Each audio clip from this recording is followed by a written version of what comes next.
Protesters gathered near the Starbucks where days earlier 2 black men were arrested for trespassing while waiting for their business partner, in Philadelphia, Pennsylvania, on April 15, 2018. Bastiaan Slabbers, NurPhoto via Getty Images A black Yale student was taking a nap in a common room in her dorm earlier this week when a white student saw her sleeping and decided to call the police. Lolade Siyonbola, who is a graduate student at Yale, was woken up by the classmate and interrogated by law enforcement for 15 minutes. According to Siyonbola, the white student told police that she appeared out of place in the building. "I deserve to be here. I pay tuition like everybody else," Siyonbola told police officers in a video posted to Facebook. "I'm not going to justify my existence here." The Yale incident is the latest in a number of recent, high-profile, cases where people of color have been racially profiled, confronted by police, and, in some cases, arrested after white business owners, employees, or bystanders viewed them with suspicion. Many of the incidents have spread on social media, calling national attention to the issue. In April, 2 black men, Rayshawn Nelson and Dante Robinson, were arrested for trespassing as they waited inside a Philadelphia Starbucks for a business partner. The men later said they had been inside the Starbucks for mere minutes before the store's manager called 911 because they sat down without ordering anything. Protesters gather near the Starbucks location where Rayshawn Nelson and Dante Robinson were arrested in Philadelphia on April 15, 2018. Bastiaan Slabbers, NurPhoto via Getty Images. Not long after this, a black woman was violently arrested inside a Saraland, Alabama, Waffle House and had the front of her shirt pulled down by police officers after a manager called 911 because of a dispute over an extra charge on the woman's bill. That same month, the owner of a golf club in Pennsylvania called police on a group of black women who he said were playing too slowly.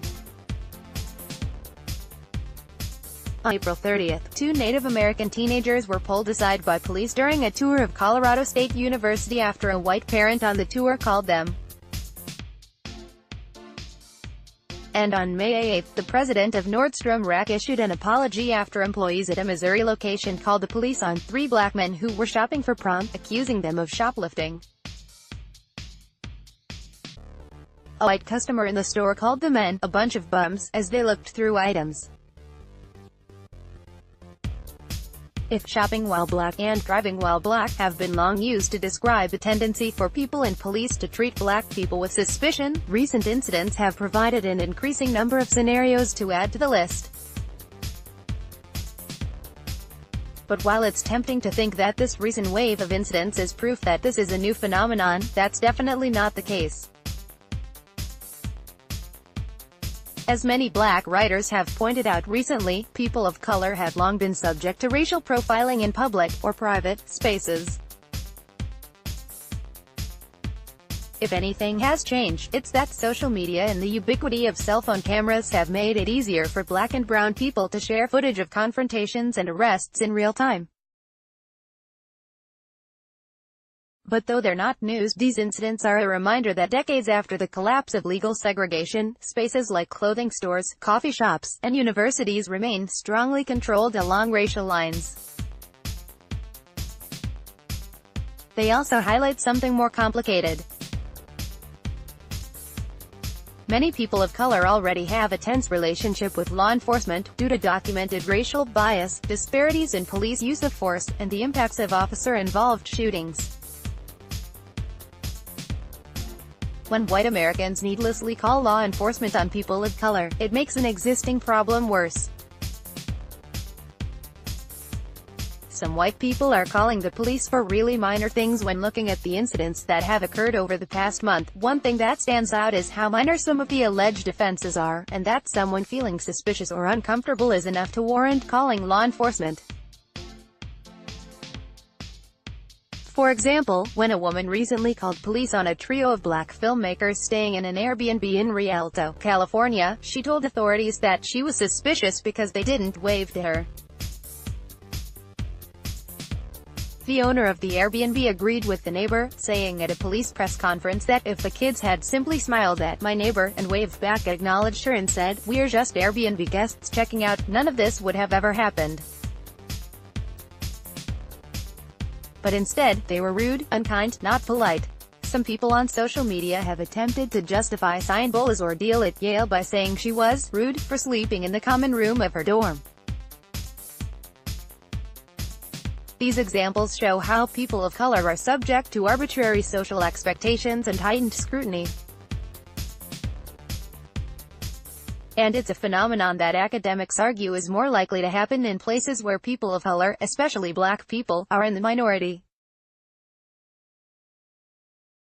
Yale sociologist Elijah Anderson notes that there is a difference between white spaces, where black people are often not present or exist in a limited number, and black spaces, communities and spaces occupied by larger numbers of black people.